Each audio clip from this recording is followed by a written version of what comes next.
Why is it so difficult to be present in the moment and actually be here without your mind flying away and thinking about all kinds of unnecessary things that are completely irrelevant to what's going on in the present moment? Let's say you're doing a simple task like washing the dishes, for example. Have you noticed that your mind just starts thinking of all sorts of unnecessary things? Maybe a song that you heard on the radio pops up in your head, and now you're singing this song. And now you're thinking about, who sings this song? Oh, do I know this artist? Oh, maybe I need to Google it. So you take out your phone, you start Googling it, but oh, wait a second, there's an Instagram notification. So you click on Instagram, and now you're scrolling on Instagram. It's like, oh, Jimmy posted this really weird looking picture of himself. Why does he always embarrass himself like this on Instagram? What? So now you're lost on Instagram, and you should have been washing the dishes. But okay, maybe you don't have your phone, you've turned your phone on airplane mode, put it in the drawer, just so you can focus 100% of your energy and attention on washing these dishes. Okay, so we start soaping the water, lathering, getting it all nice and soapy. Oh, I remember when I used to do this when I was a kid. I used to love this soapy water when I would sit in the bathtub with my mom would wash me. I remember when I was 2 years old. There was just like, it was so fun. I remember I'd take the suds and put them on my beard like this. I'd pretend to be Santa Claus. Ho, ho, ho. Oh, we got lost again. Okay. Back to washing the dishes. I'm not going to get lost anymore. No more getting lost, okay? I'm just going to focus 100% on washing the dishes. Okay, here we go. We're washing the dishes. This dish is really dirty. Wow. Oh my God. Who used this dish? What were they eating? Must have been eggs or something. You know, I heard eggs are not that good for you, actually. They have viruses, or they have bacteria in them that oh, you get the point. This is happening all day. Not only when you're washing the dishes, but literally in every single moment. When you're walking down the sidewalk, when you're sitting on the bus, when you're trying to fall asleep at night, you're so exhausted, the second your head hits the pillow, your brain decides, okay, now's a great time to just think of that really embarrassing thing that I did 20 years ago that nobody else remembers except me, and we're just going to torture ourselves by remembering this extremely embarrassing moment, how everyone laughed at me. So your mind is kind of like an untamed chimpanzee that's stuck in a cage in the zoo and is rattling the bars and is begging for food, begging to be entertained, to be played with, needing things, crying about things, whining, complaining, judging people, flinging shit, getting angry, pissed off, frustrated when things aren't going its way, etc., etc., etc. Do you notice that this ruins your life? It is so difficult to stay present with the beauty and the magic of just simple existence.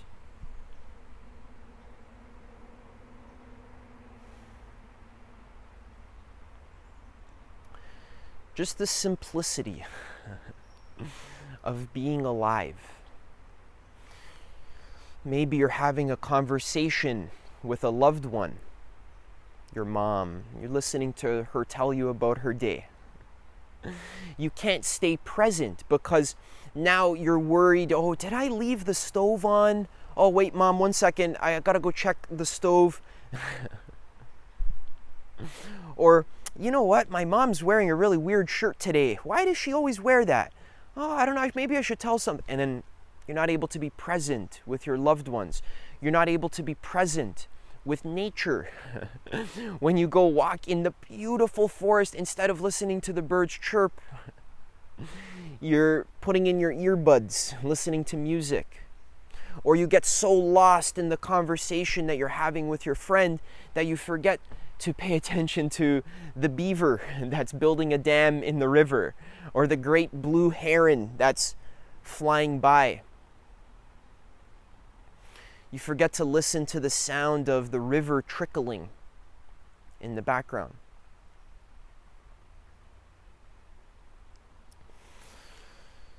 You waste so much mental energy just in thoughts and daydreams, and this causes you all sorts of anxiety, worrying about unnecessary things that really don't need to be worried about. What are my kids doing? I hope they're okay. Maybe I should text them. That person over there that's crossing the street, they keep looking at my house.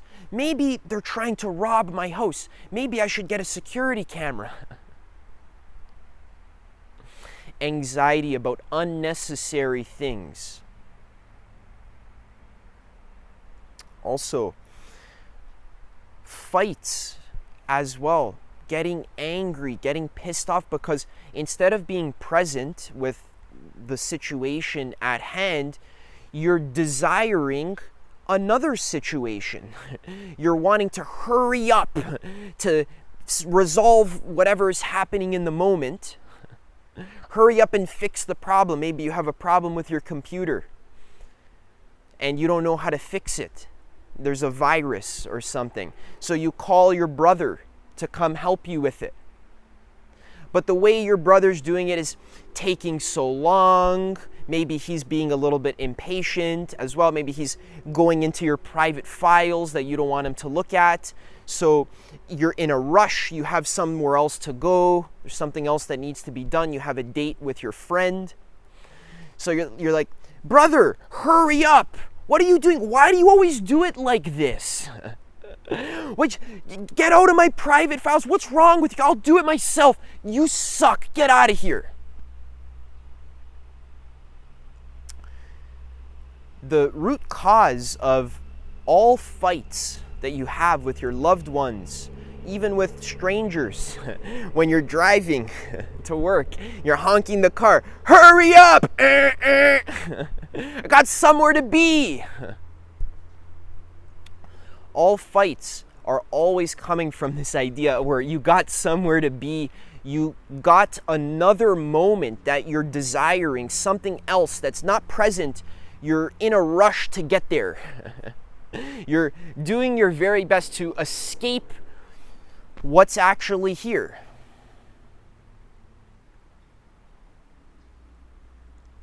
You're always on to the next. On to the next. You're very impatient.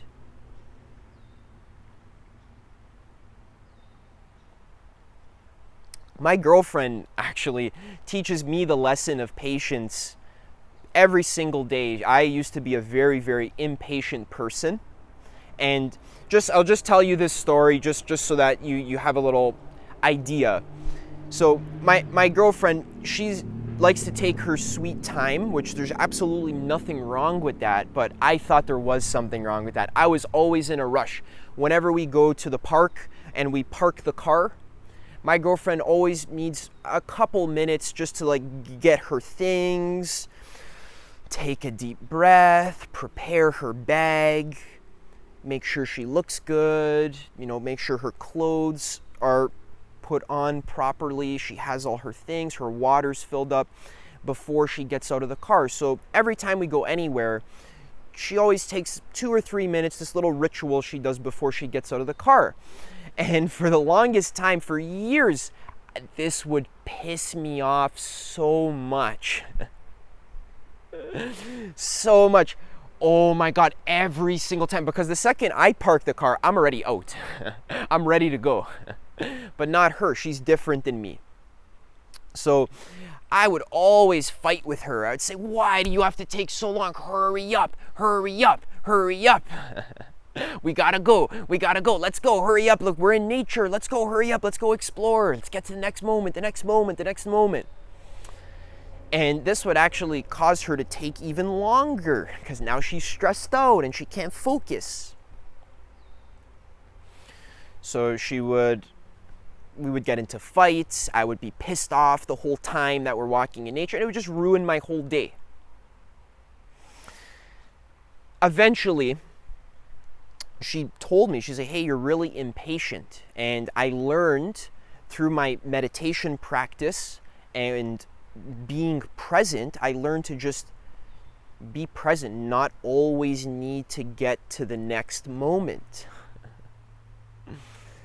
Trust that everything's going to be okay.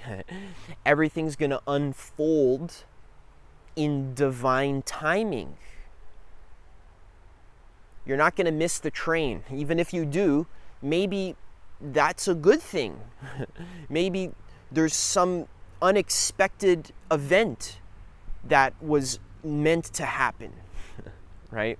So we're going to talk about the solution to this noisy mind that is always craving things, causing you anxiety, causing you fights with your loved ones, causing you to be impatient all the time. And this actually it's a very deep problem. It's very deep because the tendrils of this problem, it seems like kind of like a surface level thing. Like, okay, I know I think a lot. Okay, I get it. Well, I can't stop it. Let's just kind of move on and no. You can't ignore this. This can't be ignored, okay?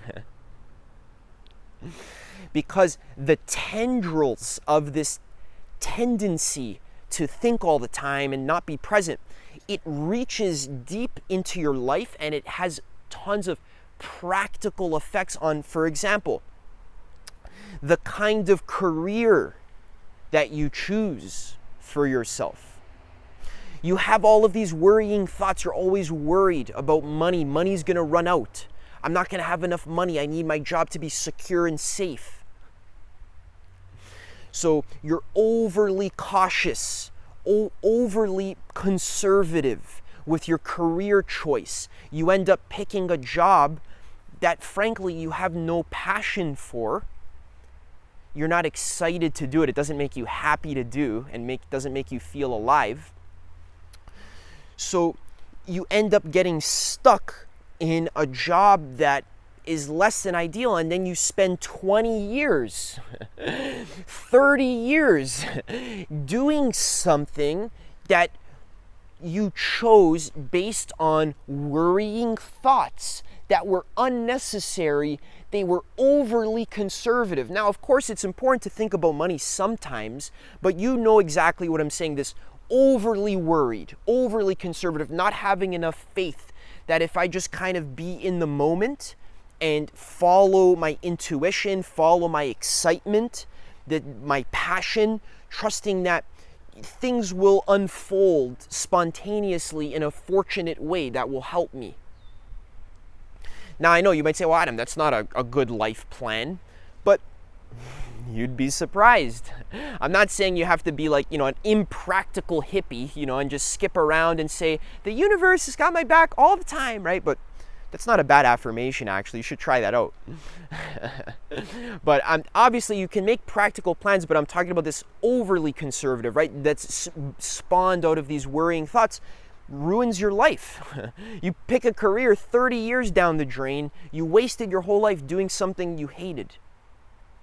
You didn't feel supported by life because you weren't present. You see, when you feel present, when you actually practice presence and you train your mind to abide in the now,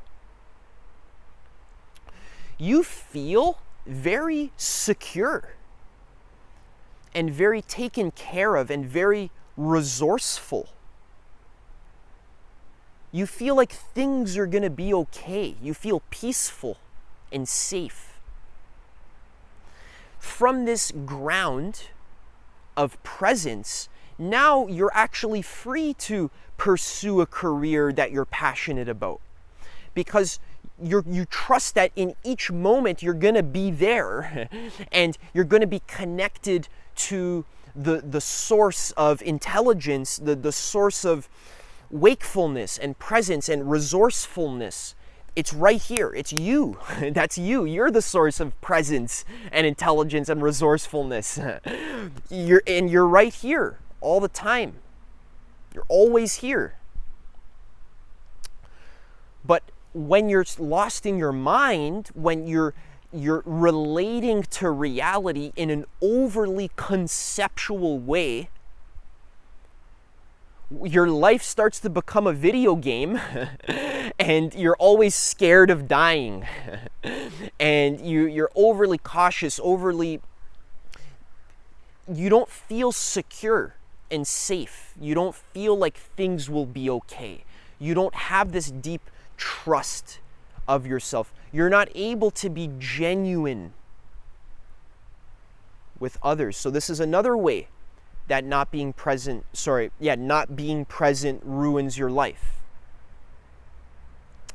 You're not able to be genuine with others when you go to talk to a cute girl that you see at the coffee shop. You've premeditated what you're going to say. You've planned it all out before you even go to talk to her. You're planning, okay, so what am I going to say first? And then how am I going to get her to notice my muscles? Here, maybe I'll roll up my sleeves a little bit. And how am I going to mention that I have a nice car? And does she think I'm weird? I don't know if I should do this. Maybe it's not a good idea. And then this whole time you're premeditating, she leaves the coffee shop because you wasted too much time. You weren't there.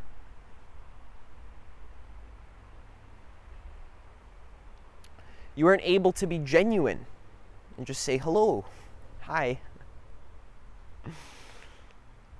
You're cute. I know it's a little weird. I know I just met you right now, whatever. It is, you're not able to be your authentic self and say what's on your mind and shoot your shot with girls. But this is even true with your art, right? When you're going to play music or to perform or to create a YouTube video. You struggle with showing up authentically and genuinely. You feel like you have to put on a show, an act, because you're worried that if I don't have the perfect intro for the video, the perfect intro, the one that hooks their attention, like in the most malevolent way, it's hook your attention, make sure every single word I say grabs the viewer's attention so that they don't click off.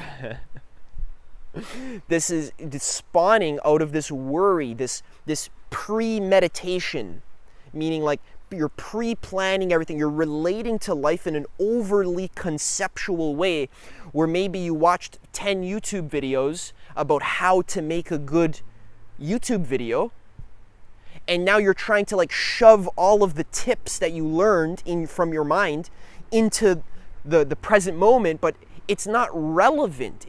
It's not here. It's not real.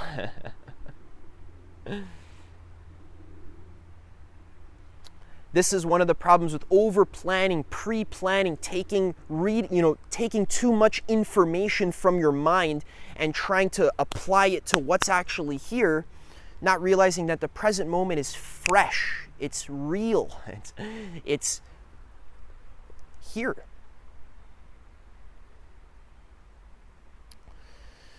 Okay, so we talked a lot about how not being present ruins your life. And we really had to go really deep. So let's just finish up a little bit with how the tendrils of this problem affects your entire life. So we talked about your job. We talked about your relationships. Let's talk about your health, for example. So instead of actually being present in the moment, you're always worrying, you're always anxious, you're afraid, you're craving things, you're checking your phone, doing this, doing that. And then you develop this habit of being stressed out all the time, because your mind is like torturing you all day. So now you're just stressed. What's a good way to deal with stress? Many people have found that one way that they deal with stress is going to Starbucks or ordering a grande frappuccino with 2 pumps of chai and this, that, and the other. Because that helps them to alleviate their stress, which it actually doesn't. It more so just covers over it, because it doesn't deal with the root problem. The way the Buddhists describe this is like you're trimming the leaves off of the tree of suffering, but after you trim the leaves, they just keep growing back. You have to take the tree of suffering out from the root, which we're going to talk about in a second how to do that. So you're stressed all the time, and then you develop habits of eating comfort food. And that's horrible for your health. This kind of, pasta with cheese, pizza, ordering McDonald's, ordering chicken wings, right? It becomes a habit. It's an addiction. Not even to mention all addictions. The root cause of all addictions is actually not being present.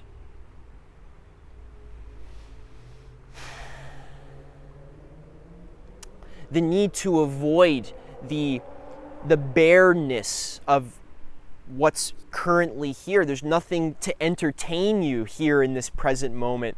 Nothing's exciting. It's just like you're just alive. It's just you sitting around. Nothing is gonna make you feel good. So you're not able to cope with that reality of the emptiness, the inherent boringness of life. So you develop all these habits, these addictions to avoid it. Playing video games, watching porn, smoking weed. A lot of the things that I've done in my life. That's how I started learning about the solution to this problem, which is meditation, which we'll talk about in a second. You see how not being present ruins your life? Because it's the core of all these habits and cravings and desires and worries and fears and all of this. It's all a mental thing. When the mind is quiet and when it's trained to abide in the present, there's not much to worry about. You don't have to worry what's going to happen in the future because you know you're going to be fully there to deal with it. You don't even think about what happened before, because what happened before isn't here now. So, okay, I think I've built a good case for why being present is so important. How do you actually do it? So what I've discovered in my life is that the best way to develop the habit of being present, because it's a habit, you already have the opposite habit of flying away into thought stories. That's your habit, that you've been conditioned with that since you're very young. You've absorbed your parents' energy, and the odds are your parents have this habit as well of just not being present and worrying and flying around in their minds all the time and torturing themselves with an untrained mind. So you have an untrained mind. The solution is to train it. And how do you train an animal or anything in reality? How do you train it? How do you condition something? If you're a psychology student, you learned about Pavlovian conditioning. You need to condition your mind and you need to train it to be present through repetition.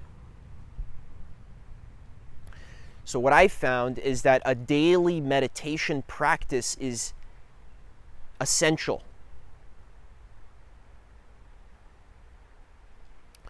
What this looks like, I've made videos about this before, like meditation for beginners, for example. You can check that out for a more in-depth explanation. But really, how do you do meditation? All right, so it's a giant topic, but just you can really start by showing up, sitting on a cushion, closing the door, and focusing on the rising and falling of the belly. Focusing on your breath. Then when the thoughts come and distract you and you fly away, you just gently notice them. You don't judge yourself for getting distracted. You don't get angry at yourself. You just notice, oh, there was a thought. And then you bring your attention back to the sensation of the rising and falling of the belly. You're staying with the raw sensations of what's actually here. You're not interpreting it with your mind. You're not judging it as good or bad. You're not pushing it away or grabbing onto it or chasing after certain sensations. You're just noticing the sensations that are currently here and doing your best to develop the capacity to stay with them as they change into other sensations. Because the rising sensation of the belly eventually changes into a falling sensation of the belly. And then it changes back to a rising sensation. So can you stay with that without getting pulled away? And trust me, you're going to get pulled away millions of times because that's your conditioning, that's your habit. So every time you notice a thought that has distracted you, you can just say to yourself quietly in your own mind, thinking. And then you go back to the rising and the falling. So you're thinking about something, you're lost in thoughts, you're sitting there, you should be focusing on the rising and falling, but instead you're thinking about a pornographic video, or you're thinking about murdering your parents. It doesn't matter what kind of thought it is. It could be a good thought or a bad thought. You could think of the Buddha giving you an enlightening sermon about the nature of existence. Or you could think about a demon torturing you. It doesn't matter what kind of thought it is. You just label thinking for all of them. There's no discrimination. There's no hierarchy of good thoughts and bad thoughts. There's just thoughts. All of them are labeled thinking. And you return to the rising and falling of the belly. You can set a timer for 30 minutes. And you do that once per day. Ideally twice per day. Or if you want to get some better results, start slow, all right?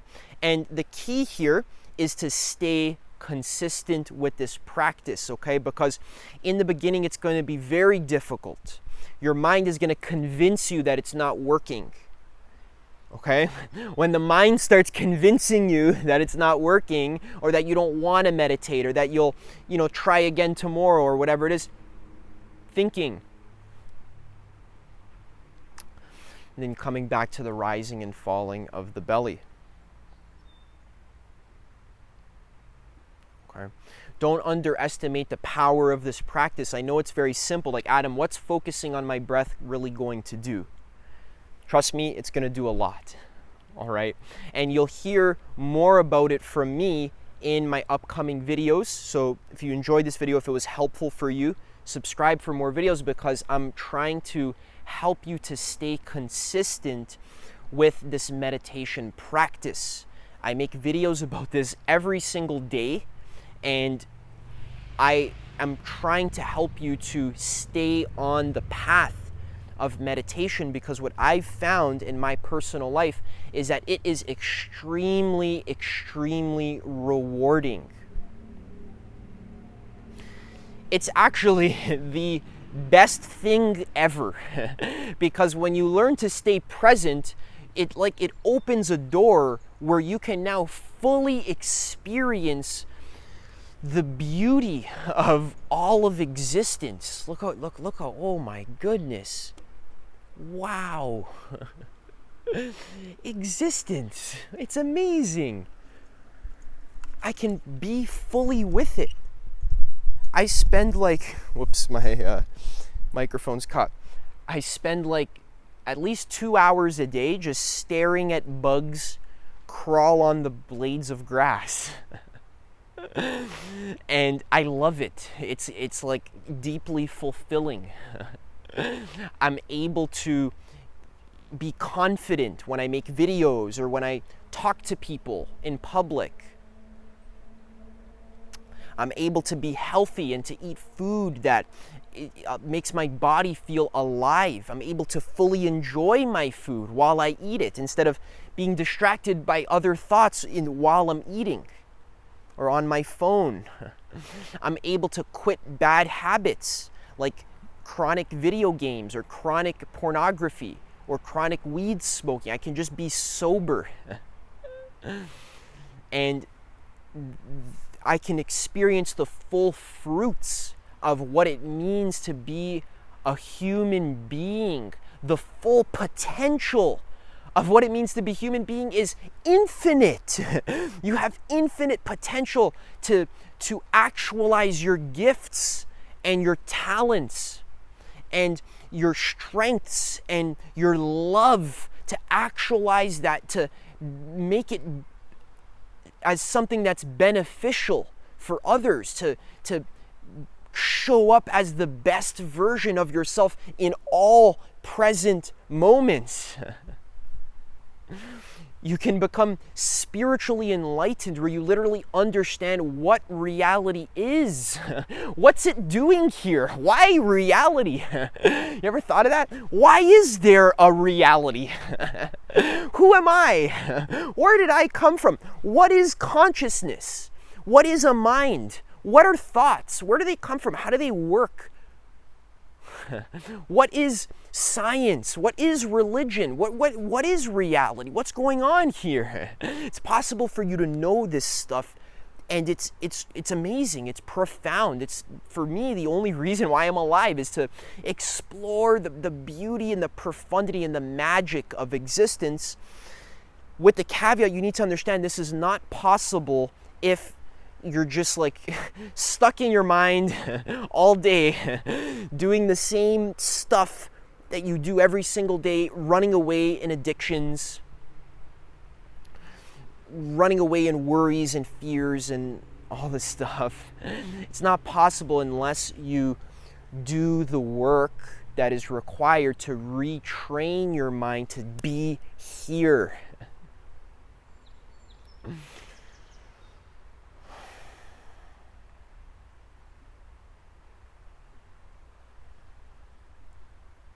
All right. When you learn to be here, you realize that you are everything and nothing. They're the same. What? Yin yang. Okay, we'll make another video about that. Check it out over here. Subscribe for more videos. If you want to come talk to me in person and hang out in our free community, we do meditation classes every single week.